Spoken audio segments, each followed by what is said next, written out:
so much for choosing Must Media Group. And today you are here with the Outgoing Student Council from the Samu 2021, 2022. Samu 2021-2022 officials. And we are going to give them a chance to introduce themselves and the position that they were leading in the school.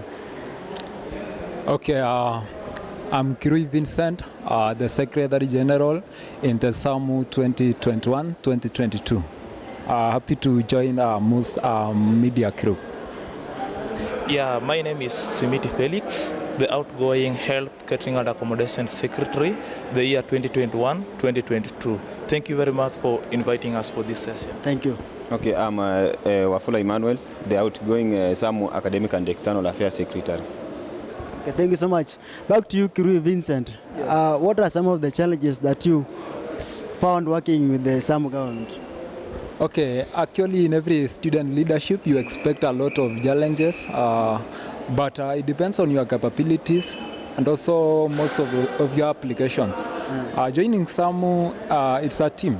And being a team, you are expected to work as a team. So if you decide to work as an individual, that is where you will be encountering a lot of challenges, of which challenges are part of every person. And in the summer 2021-2022, challenges you encountered as a new leader in every environment are known. The functions of each and every maybe docket. And personally being the Secretary General, you might find out that almost or over 10,000 students looking for you for their issues. It is not an easy task balancing the classwork and also serving the students. So the first challenge is that you need to balance the classwork and also the leadership, what you are offering to students. And then another challenge is the means of conflict resolutions. Of course, trying to work for students, also sometimes you might encounter challenges from the administration. Yeah, you know, you need to hear both the students and the administration because you are the link. But mostly, the students have that notion that you are elected by them and they expect you to work for them, and it's not easy. You need to find ways actually of overcoming such challenges. So it requires sobriety. And also, if I can talk about maybe what expectations from students. You remember during campaigns, you might put across a lot of manifestos. Some of them actually you might not get a chance to deliver. So students' leadership are not the one to deliver of most of the things, like maybe buildings, you are expected to do this and this, but majorly issues dealing with academics you can do, but some of the issues cannot be done. And you know, being a leader, you cannot then convincing them that actually I cannot do this, it's not an easy task. So then you find a challenge. And maybe also the connection. Sometimes you need to deal with external parties, especially an issue dealing with the students. Help. Of course, all of us know. So there is an issue also which is an external affair, which if you are not in a position maybe to give a solution of such issues, it becomes a challenge to you. So that is little I can say about the challenges, but there are a lot of challenges. It needs strength for you to continue delivering. Thank you very much. Back to you, Emmanuel. What are some of the challenges that you found working in the Samu government? Emmanuel, I'm Simiti. Simiti Felix, sorry. Yeah, actually the way my friend has said, yeah, in leadership we do experience a lot of challenges, but we shall try our level best to solve them. More so in my area of presidency, that is the inner accommodation area, I had several challenges in which you will find out that every day you receive calls from different comrades telling you that their landlords are increasing their rents. Whenever you try to talk to the landlord, their response becomes negative because they do say that they used their own money to construct these particular houses. So we have no control over their houses. So it became a challenge on our side.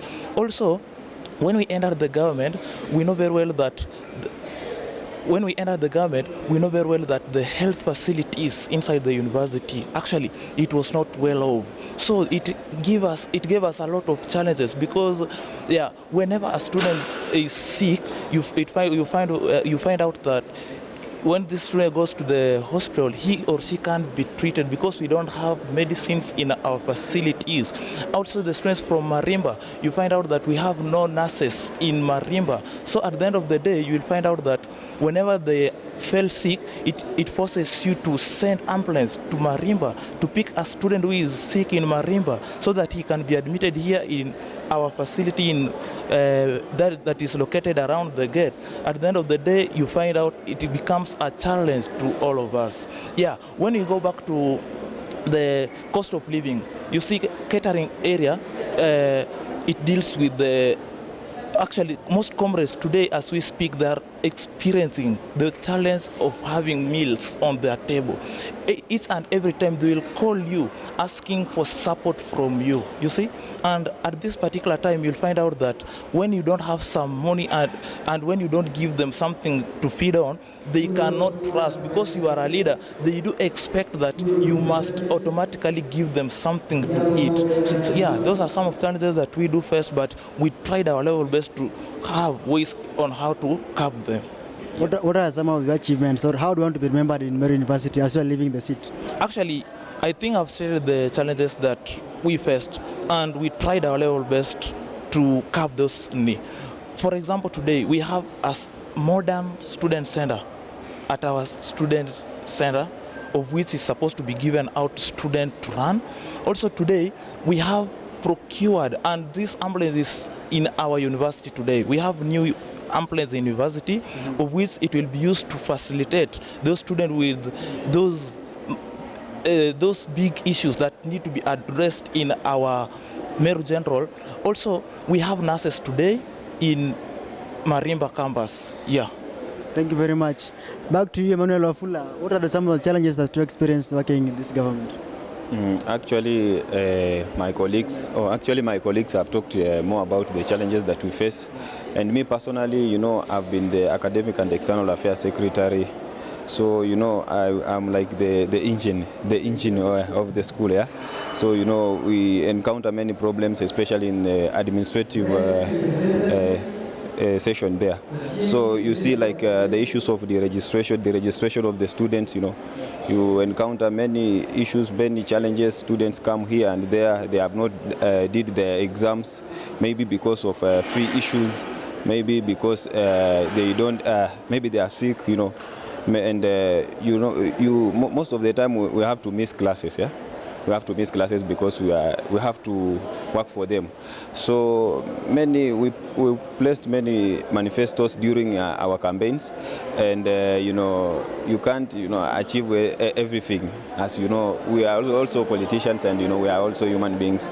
So we had to deliver what we delivered, but you know, many of the challenges, you know. Again, I can talk about the bursaries. You know, I introduced the bursaries, the Samu bursaries for students, and I know most students didn't get. Most of them started blaming, but you know, it's a process. It started, so we had to have some disadvantages. So we had to accept. So how did you find working with the administration and the chairman of the school? Actually, the vice chancellor. Yeah, vice chancellor. Okay, you know, there are some principles that guides us, or there are some functions that we must adopt according to the constitution. And you know, you must be within the jurisdiction.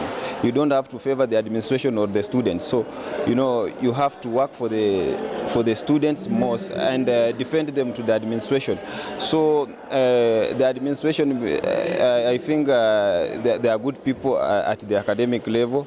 I worked closely with them, and I had to sometimes, you know, get there, negotiate about doing exams with the fee balance, and you know, they accepted, and they had to accept our demand, and they allowed students to work. So how did you use to balance your academics and work, and the role that you have voted in to work, you as the academic secretary?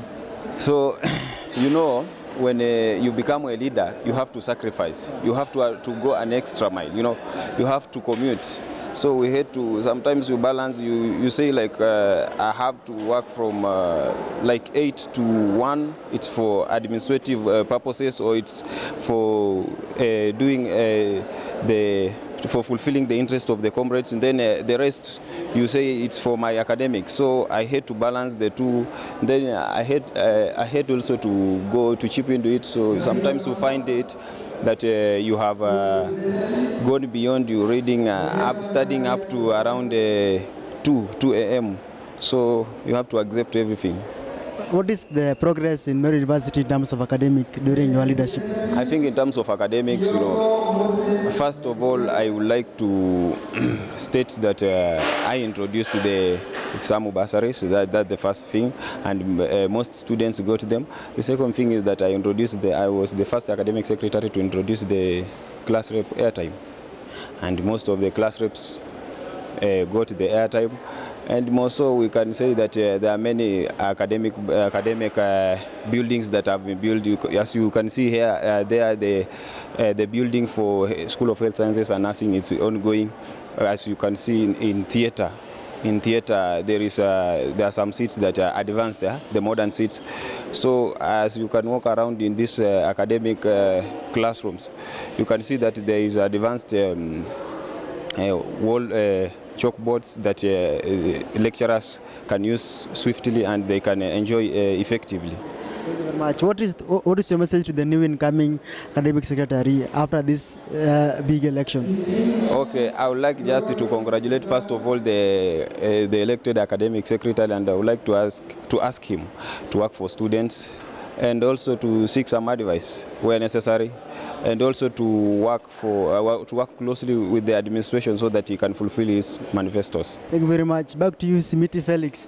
What is the message that we have to the incoming leader after this big election? Okay, thank you.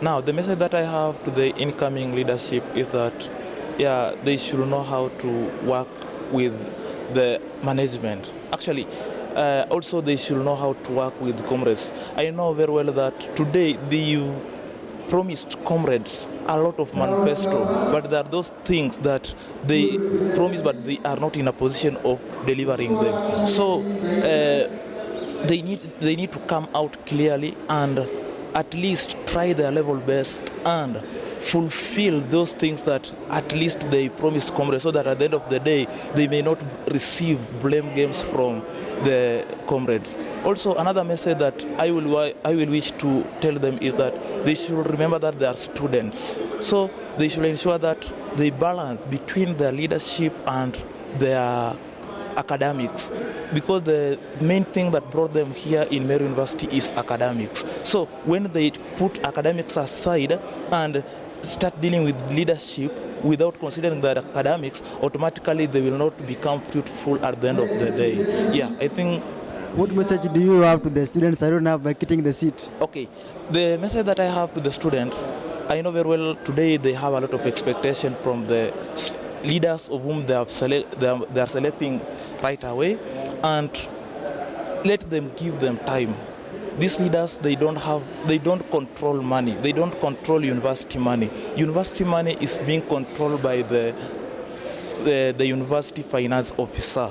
So they should just give them time and help them at least to deliver. You see, when both students and leaders work together, you will find out that these leaders will have it easier for them to do what?